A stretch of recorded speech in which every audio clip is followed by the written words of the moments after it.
hot day. So please do take the necessary precautions when you go outdoors today and for the next few days. And that is, of course, a sunscreen, and just make sure that you hydrate yourself. Now, just before the ad break, I shared a brief bio on my next guest, and that, of course, is Naeem Patel. He is a political, social, and COVID care activist. And he is, of course, representing Ward 61 as the ANC candidate. Let's hear what he's all about, how he got himself involved in politics, and does he truly believe he'd be able to deliver? Assalamu alaikum, welcome to the program. Walaikum salam, Julian, and walaikum salam to all your listeners. Very exciting times for you, is it not, with the local elections around the corner? Very exciting, very stressful, but I'm enjoying it.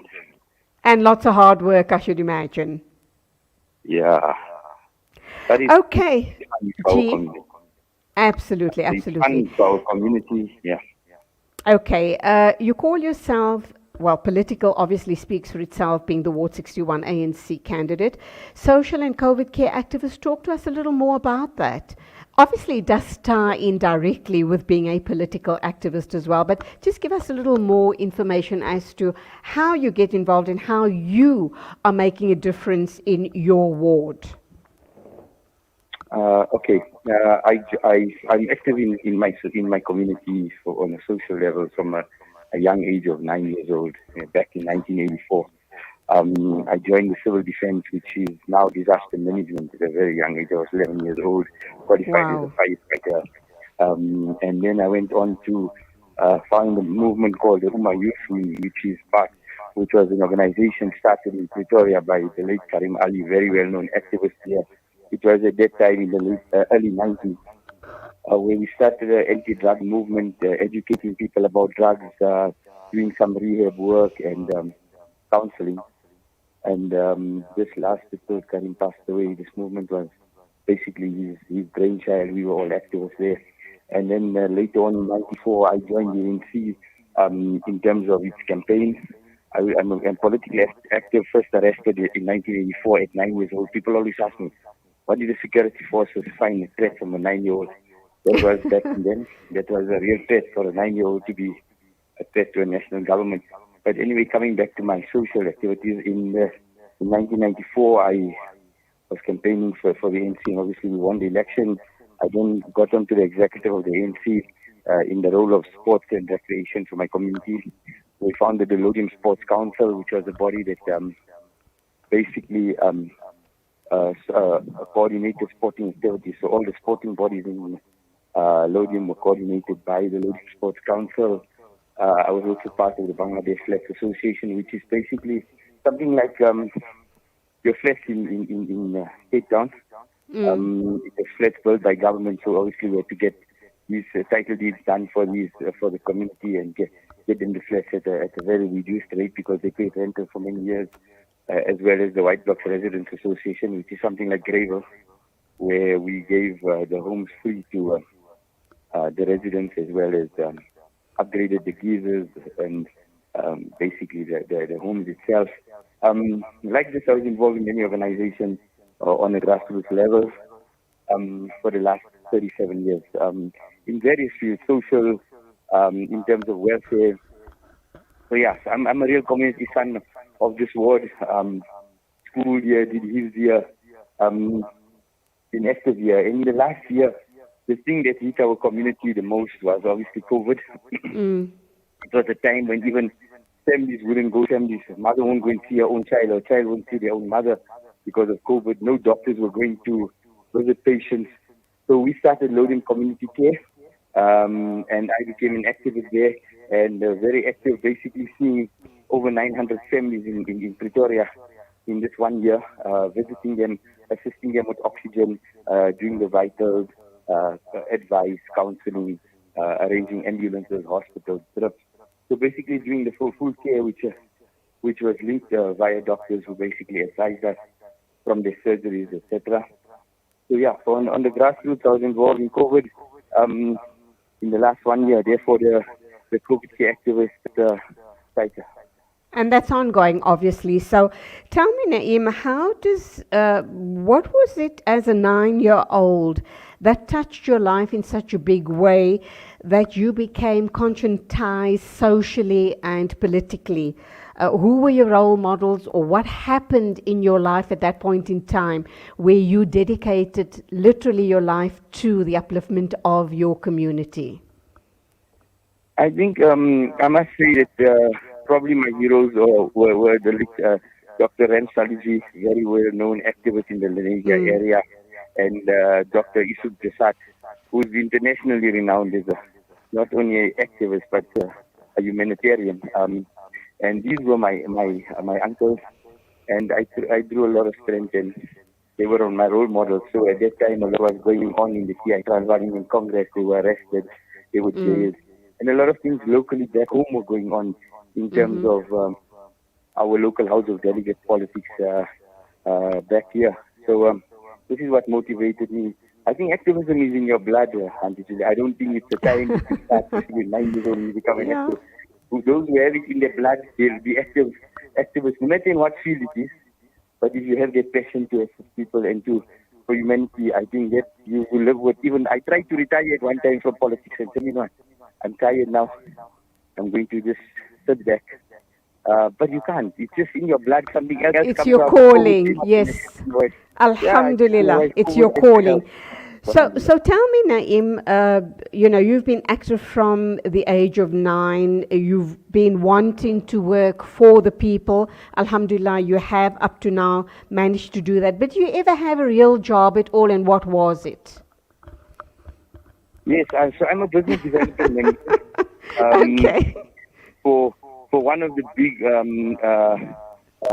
board producers. So we produce things like melamine, MDF, which we call the units, building cupboards. And I basically do business development in Africa. So people think I have a fun job. Every Monday morning I get on the plane and I fly into Africa. I come back on Friday. So this is my life for the last few years. I've been in exports like 23 years.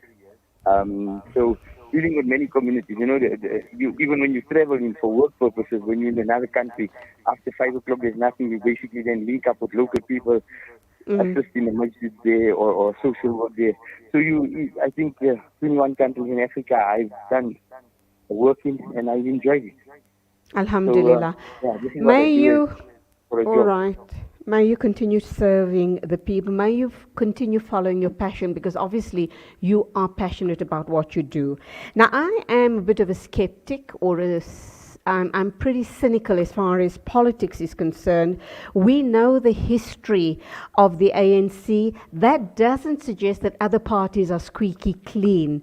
But of late, the whole issue around tenders and... I don't even have to spell it out. You know where I'm heading to with this, with my next statement and my next question. How are you going to change people's minds about corrupt politicians? I think it's an excellent question, one that deserves an answer. I think nobody can deny and nobody can defend the fact that the corruption, the looting that has taken place in the last few years in our country, especially under the Zuma administration. But I think if you look at the last few years, although in difficult circumstances with COVID, the president announced the Zondo Commission. Now, for a government to announce a commission against its own members and its own senior leaders to investigate its own self is a bold step. And this is not an internal investigation, this is a public investigation. This shows the seriousness at which President Cyril Ramaphosa takes the issue of corruption. And I think that is one of the reasons why I'm speaking, is to say that what can I contribute to the renewal of the ANC? And we can all sit back on our couches and say, let the president sort out corruption.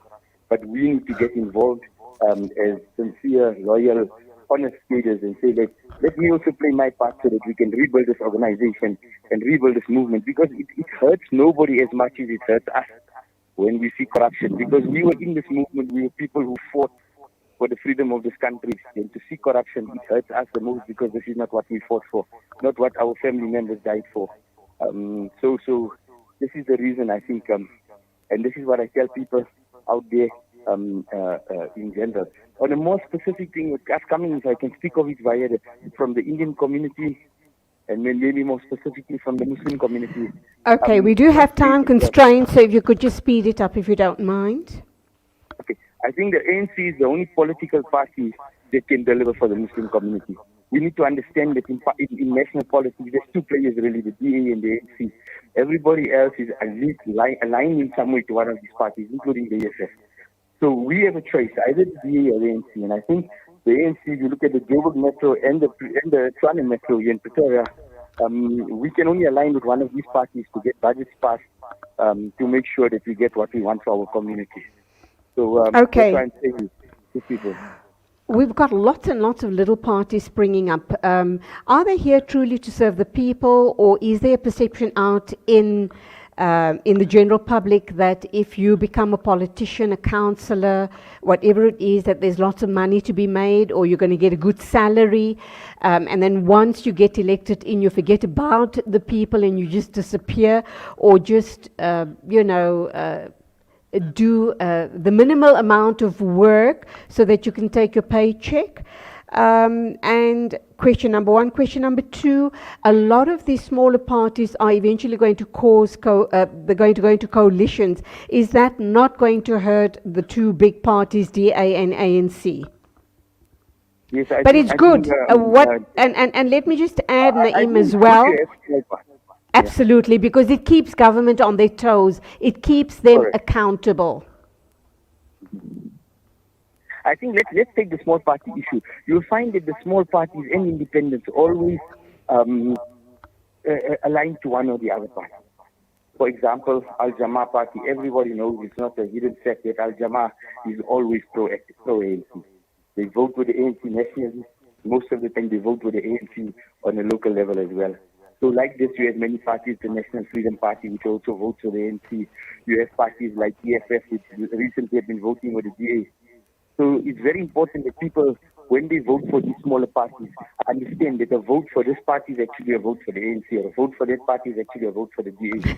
Because at the end of the day, the council is based on numbers. You have 214 seats in Tshwane. When budgets are passed, it's passed on a vote.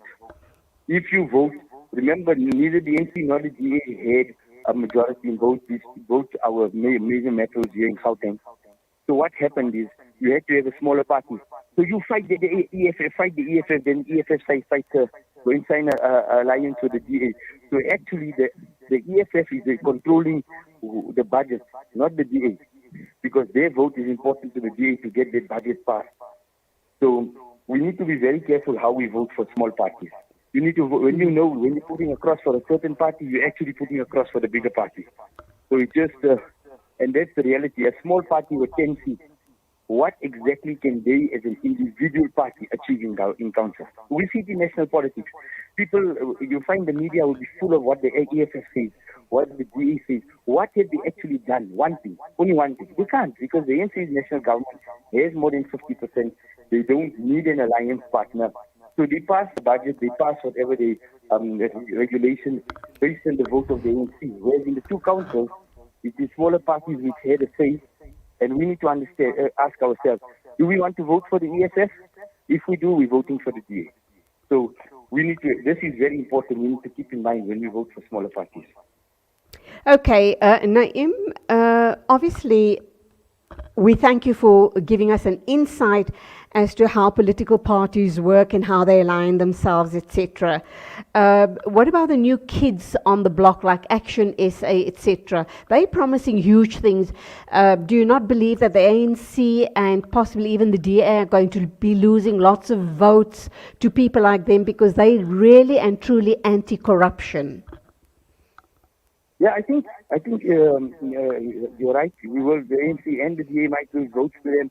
But if you look at them, what is their political strategy? I don't understand. Because yesterday, the candidate in our area from Action SA says, when I become the councillor, we will stop load shedding. That means you have no clue about politics or no clue about how the system runs. Because no one can stop load shedding, not even the president currently. It's a short infrastructure. One councillor in municipal councillor, number one. Number two, when you talk of corruption, the public prosecutor who found the ANC guilty of many things, many times. The same public prosecutor, public protector, found Roman Mashaba guilty of 300 million rand corruption in the Johannesburg City Council. So how exactly is Action SA against corruption? I don't understand this. So Okay. there's no clue about the kind of, the guy here promises residents, don't move out of Laudium. We're building a nature reserve, which is costing 12.5 million. We need a reservoir here for water. We have a water shortage. We want to build a nature reserve. So when you don't have electoral history, it's easy to make political promises. You have no electoral history. You have no clue how, they don't even know how a budget works. Herman himself, his upbringing is by the DA. He's basically trained by the Zionists. So this is basically the background he comes from. So we need to ask ourselves, how is he going to protect us? Oh, okay. All I can say to that is, Aish. All right, it is exactly 9:32. We need to wrap up. It's been really wonderful talking to you. Good luck. Undoubtedly, you are going to be doing very well because you've kind of made me start thinking slightly differently. You've given me another perspective on, politics. But it is a dirty game. It is us as citizens being played by the different political parties, but undoubtedly with people like you taking care of our interests, you will make a difference, inshallah. Shukran very much for talking to us. Hi. Naeem Patel, political, social and COVID care activist, representing Ward 61, that is in Laudium, Claudius, Itereleng, Erasmia and Gerardsville, standing as the ward councillor. Good luck and thank you for talking to us. 9:33 exactly. News.